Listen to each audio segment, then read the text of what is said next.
time based on how many laboratories you have. After that, so when you generate a hypothesis, you have no idea what it will actually do. It's literally just an idea. Like, I wonder what happens if I light this on fire. You can take that hypothesis, put it in a laboratory, and have your scientists start researching the hypotheses, in which case you're literally just paying them to sit there and light it on fire and see what happens. After that will come a breakthrough, which will be a concept of how this could be used. So it'll point you in a general direction. Like, I think we could use this in an engine. This breakthrough, this technology, something related to this, we can make an engine out of it.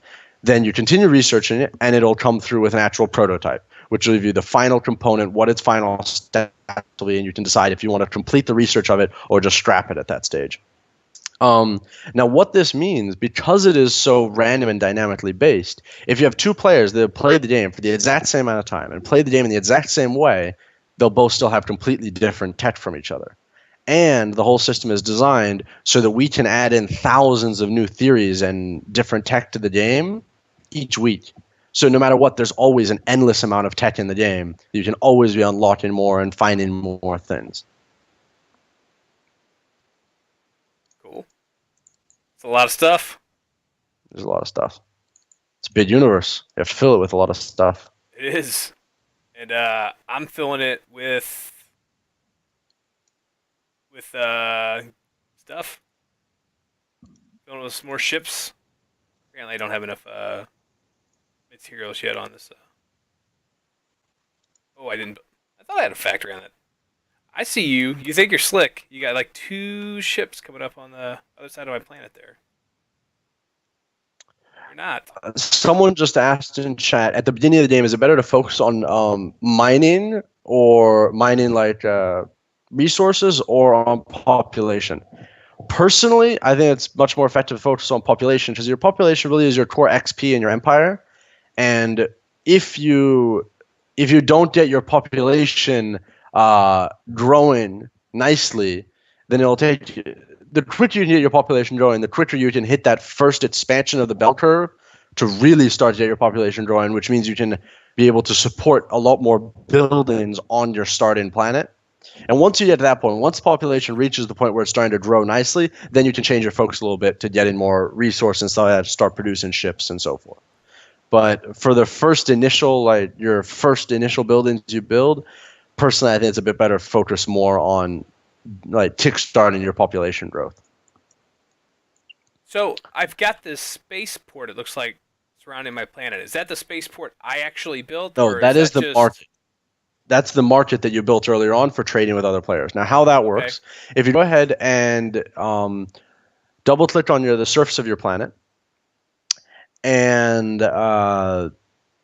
go into the warehouse, you'll see in the warehouse, if you select a component in the warehouse, there's a button at the bottom of the warehouse that says "Send to Spaceport." Apparently, I can build a warehouse. Yes. You should. You don't have a warehouse? Not on that planet. Oh, what is this? Oh, yeah. On that planet. This is like a giant space station. It is. It's awesome. Is that my space station? Interesting. Now, when you send the... There's my warehouse on my home planet.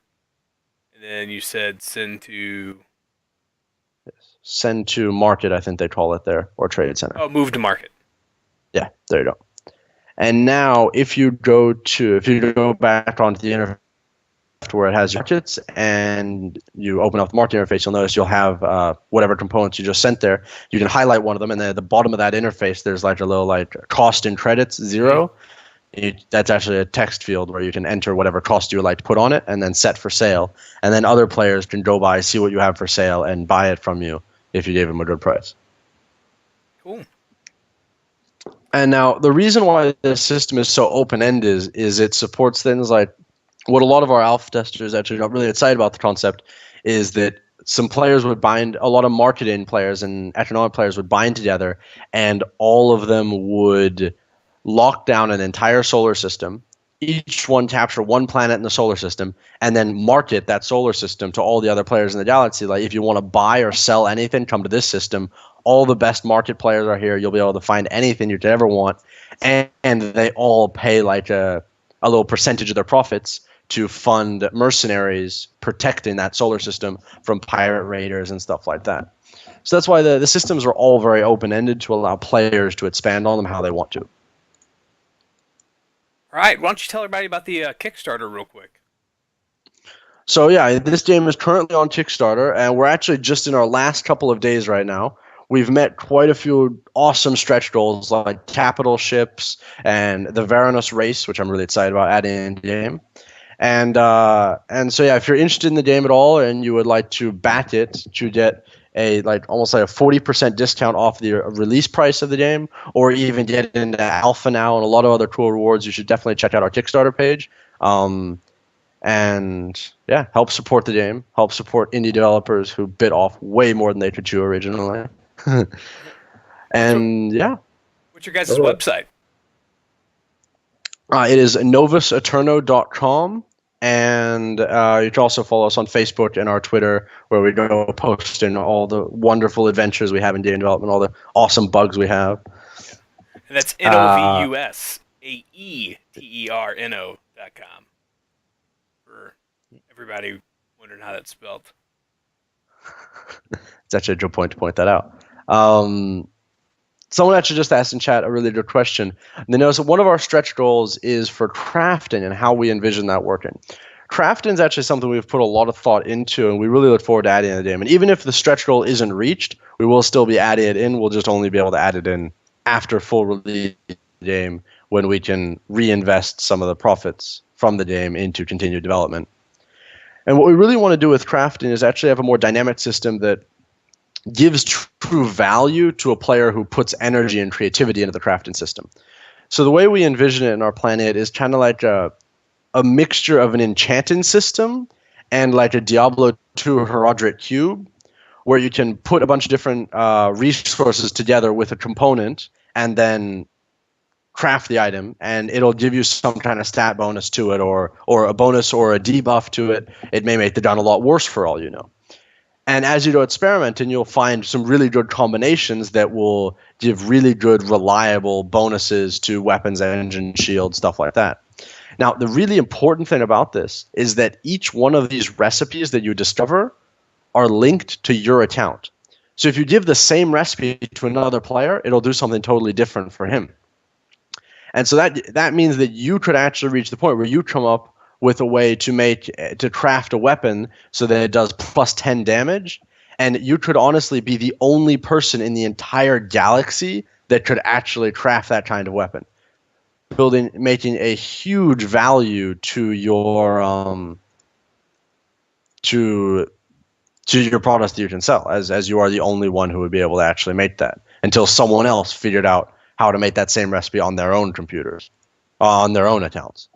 But there's no way to actually Google it. There's no way to do anything like that. The only way you could actually gain value from the system is if you actually go experimenting and trying things out. All right.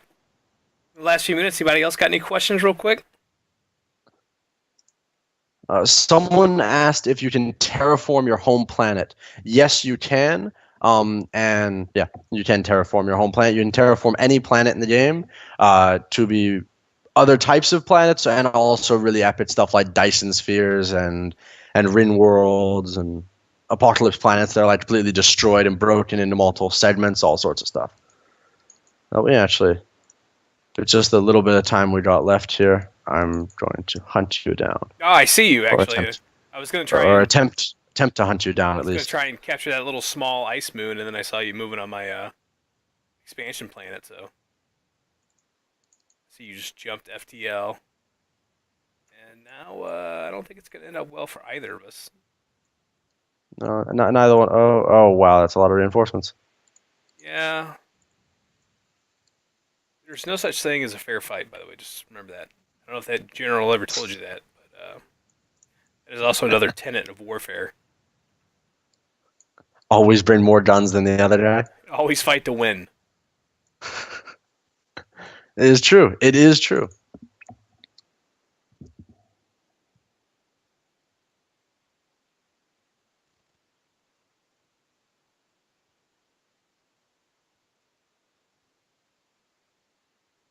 Someone's questioning on your ring planet design. Yes, I see that now. Okay, the Rin planet isn't a reduction to your production; it's a reduction to your resource gain, so your mining capabilities, which kind of makes. Oh, there we go. Nice little chain Yeah. reaction going there, and there goes half my fleet. I was Jesus gonna say, Christ! No, explosions everywhere. I just destroyed 2 of your ships, and a chain reaction blew up the rest of your little bitty ships. Yeah, that was a bit depressing. Yeah, It was the Custer's last stand here. your sea of minnows just blew up. So what is it's a boost to your population growth because you can manage the climate stuff like that, make it a much more hospitable planet. But it is a reduction to your resource gain because you can't really mine an artificially built planet. So that's what it is. Your production isn't reduced at all. If anything, because your population is increased, you actually have a boost to your production. But the only way to actually produce anything, you need to actually bring the resources from other planets and stockpile them up in the warehouses so you can produce things through those planets. You'll still be allowed you'll still have some mining capabilities, which, yes, though it is not perfectly realistic, just for gameplay reasons. But it will definitely be a pretty big reduction in what you can mine. And there goes my last ship. No, you got one other Oh, wait, ship no, I that's had one more. hiding within my ships, and now you don't. It's dead. I'm the victor. Well played. Well played. Thank you. Well designed. Well Thank you. designed. You're welcome. So I mean, it still is an early alpha. There's still a hell of a lot we want to add to it, like capital ships, and the one thing that I actually like to mention before we head off now is that everything you've just experienced right now, all the interfaces, everything, actually is going to be taking place eventually on a full 3D bridge that your character is walking around in, and you're interacting with these different avatars, and that bridge exists, and that is the bridge of your capital ship, which will be your kind of avatar, the ship, the unit in the game that represents you. And like everything else, it's completely customizable, and I think that will be a very interesting element to help add a bit of RPG sense and a bit of a immersion element that I feel has really been lacking in a lot of strategy games, like giving you an identity in the game and kind of constantly reminding the player, like even cool little things, like for example, if your capital ship is below 30% health, like your capital ship power will shut down and all the monitors will go dead for like half a second, and then emergency power will come back on and your systems will come back online again, but you'll be able to see like the red flashing backup generator lights behind the screens and stuff like that. So it kind of reminds you that you do exist in the game and you do have an avatar in the game. And I think that'll be a really interesting element. And even though we haven't reached the Kickstarter stretch goal for it, a couple of our engineers haven't been able to stop working on their nights and weekends, and it's actually coming together really nicely. All right. Well, thanks for your time, Nick. Showing us the game. Had a lot of fun. Looking forward to it. Anything else before we go ahead and shut it down? That pretty much covers it. I mean, just check out the Kickstarter.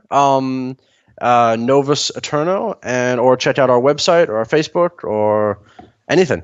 All right, they got a couple more days. Help spread the word in any way possible.